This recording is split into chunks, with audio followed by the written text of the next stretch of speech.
আমার ভাগ্নিকে তো বিয়ে করেছো, তা বউকে কি খাওয়াবে? সকাল বেলায় এক বাটি প্রেম আর রাতের বেলায় এক বাটি ভালোবাসা, তাই তো? আরে মামা, আমারই তো বউ, কতটুকুই বা খাবে বলেন?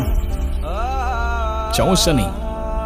আর তারপরেও যদি কম পড়ে যায়, একজনেরটা না হয় দুজনে ভাগাভাগি করে নেব।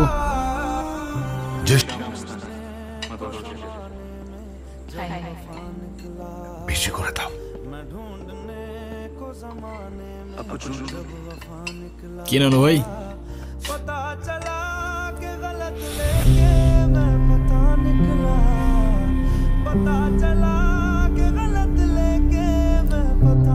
আচ্ছা ভাই, তোমরা তো নিজেরাই পছন্দ করে বিয়ে করছো, তা তোমাদের প্রথম দেখা হয়েছিল কোথায়? ঢাকায়। গাজীপুর।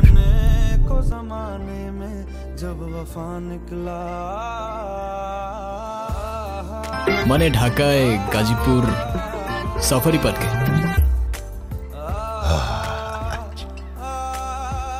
আসলে নানু ভাই, আমি সাফারি পার্কে ঘুরতে গিয়েছিলাম। ওখানেই আতিফের সাথে আমার প্রথম দেখা হয়। সেটা তো বুঝতেই পারছি। সেখানে গিয়ে বাঘ, ভাল্লুক, হনুমান এ সমস্ত দেখার পরে আসার সময় একটা শিয়াল ধরে নিয়ে চলে এসেছিস। হেই, তুই থামবি? ছেলেটা মাত্র খেতে বসেছে, তুই চুপ থাক। খাও। তা নানা ভাই, তুমি কি আমার নাতনির সাথে একই ইউনিভার্সিটিতে পড়ো? না না ভাই, ভার্সিটি? আমার ভাগ্নি প্রাইভেট ইউনিভার্সিটিতে পড়ে। নামের সাথে শুধু খান লাগালে তো আর হয় না, পাশাপাশি বাবার ব্যাংকে মালামাল থাকা লাগে। মামা ইউনিভার্সিটিতে তো পড়িনি, তবে আমিও গ্র্যাজুয়েটেড, সফটওয়্যার ইঞ্জিনিয়ারিং শেষ করেছি। যদিও আমি বলবো না, তবে you guys can call me engineer. বাহ বাহ, বেশ ভালো। বাবা বেশ ভালো বললে হয়ে যাবে? আব্বা, এই সব কিছু মিথ্যে কথা আর ধান্দাবাজি। ছোট লোক কখনো জাতে উঠতে পারে? বলেন আমাকে, পারে? শোনেন, ওই যে একটা কথা আছে না, নদীর পানি কিন্তু সাগরে গিয়ে মেশে, আর কুয়োর পানি সাগর তো দূরের কথা, নদীর ধারে কাছেও তো যেতে পারে না। মামা, এটা কিন্তু আপনি ভুল বললেন। সাগরের পানি যতই হোক না কেন, শেষ পর্যন্ত তৃষ্ণা মেটাতে কিন্তু আপনাকে ওই ছোট্ট কুয়োর কাছেই আসতে হয়।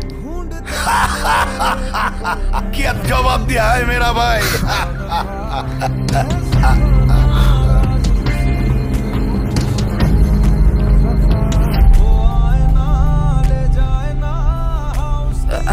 তোমরা খাও।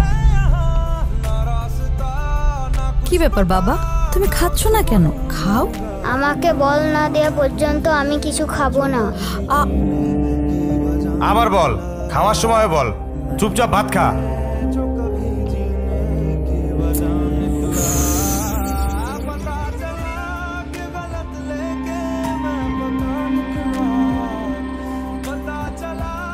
কি শুনলাম তুমি নাকি ঠিক মতো পড়াশোনা করো না? আমার আর পড়াশোনা করতে ভালো লাগে না। পড়াশোনা করতে ভালো লাগে না? তো কি করতে ভালো লাগে? ক্রিকেট খেলতে ভালো লাগে।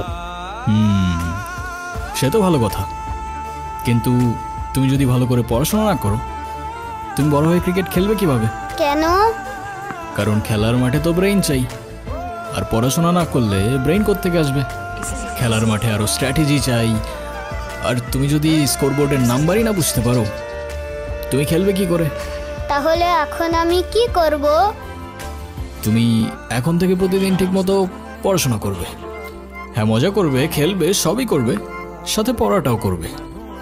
কারণ পড়াশোনা মানে কিন্তু শুধু বই মুখস্থ করা না, পড়াশোনা মানে তোমার স্বপ্নের জন্য নিজেকে তৈরি করা।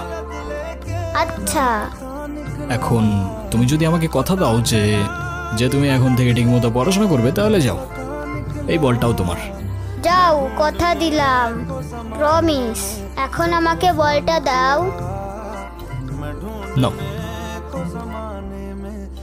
আচ্ছা, বাই দ্য ওয়ে, তোমাকে না বল কেনার জন্য টাকা দিলাম? সেইটা কি আর থাকে? সেইটাও আম্মু নিয়ে নিছে।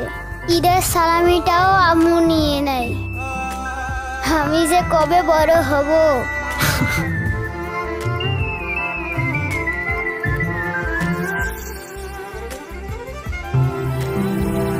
বড় তো সেদিনই হবে যেদিন নিজের কষ্ট চেপে অন্যকে সাহস আর সাথ দিতে শিখবে।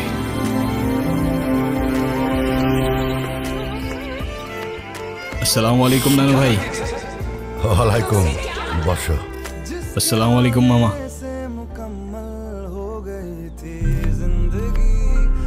আরে বাবা, সালামের উত্তরটা তো দিবি। তোর সব ধন সম্পত্তি তো আর চায় নাই। ওয়ালাইকুম সালাম। রবির মেজাজ দেখছিস? ভালো করে এক কাপ চা বানায় না দে। এই রবি, ওর সাথে একটু গল্প গুজব কর না। আমি যখন জামাই ছিলাম তখন আমাকে তো নানির পরিবার মাথায় করে রাখতো। তার তো কারণ ছিল আব্বা, সেটা আপনি খুব ভালো করে জানেন। আপনি তো ওর মতো কোনো সাধারণ পরিবার থেকে আসেননি। আমাদের বংশের মান মর্যাদা, ধন সম্পদ, নাম ডাক এসবের একটা ব্যাপার ছিল। আমার না আপনার জন্য খুব আফসোস হচ্ছে মামা। If I am not wrong, আমি যতদূর বুঝতে পারলাম আপনার কাছে খানদান, প্রপার্টিজ, নাম ডাক এসব কিছু ইম্পর্টেন্ট। মায়া, টান, ভালোবাসা এসব কিছু না। আমার ভাগ্নিকে তো বিয়ে করেছ, তা বউকে কি খাওয়াবে? সকাল বেলায় এক বাটি প্রেম আর রাতের বেলায় এক বাটি ভালোবাসা, তাই তো? আরে মামা, আমারই তো বউ, কতটুকুই বা খাবে বলেন? সমস্যা নেই। আর তারপরেও যদি কম পড়ে যায়, একজনেরটা না হয় দুজনে ভাগাভাগি করে নেব। যে সমস্ত মানুষের পকেটে টাকা থাকে না, তারা সবসময় এই সমস্ত ফালতু কথা বলে। ফালতু কথাকার। আচ্ছা, আপনি কখনো ভেবেছেন, আপনি যেমন আপনার ভাগ্নিকে একটা লাক্সারিয়াস লাইফস্টাইল দিয়েছেন, সেটা একটা কৃষক কিন্তু তার সন্তানদের দিতে পারে না। তার মানে কি সে তার সন্তানদের ভালোবাসে না? আমি জানি আমার কথাগুলো আপনার মানতে একটু কষ্ট হবে, তবে বিশ্বাস করুন, কৃতজ্ঞতা আর সম্পর্কের মূল্যতেই থাকে ভালোবাসার পারফেকশন। তা ভাই, তোমার পরিবারে কে কে আছে? সবাই, কিন্তু কেউ নেই। ছোটবেলাতেই একটা অ্যাক্সিডেন্টে সবাই চলে যায়। তারপর আমাকে রেখে আসা হয় এতিমখানাতে। সেখান থেকে অবশ্য একজন ভদ্রলোক আমাকে নিয়ে গিয়েছিলেন। বেশ ভালোই বাসতেন আমাকে। তার কিছুদিন পর সেও চলে গেলেন, তবে সাথে থেকে গেল তার রেখে যাওয়া ভ্যালিউজ আর এডুকেশন। তারপর একটু একটু করে কিছু টাকা জমিয়ে অনলাইনে ক্লোদিংয়ের বিজনেস শুরু করি। সেখান থেকে আমার লাইফের টার্নিং পয়েন্ট শুরু হয়। তারপর শখের বসে ফটোগ্রাফি, আরও কত কি। ও হ্যাঁ, আর আমার নিজের একটা রেস্টুরেন্টও আছে মুর্শিদগঞ্জে, আলহামদুলিল্লাহ। তবে আমি বিশ্বাস করি যে জীবনে টাকা দিয়ে সুখ কেনা যায় না।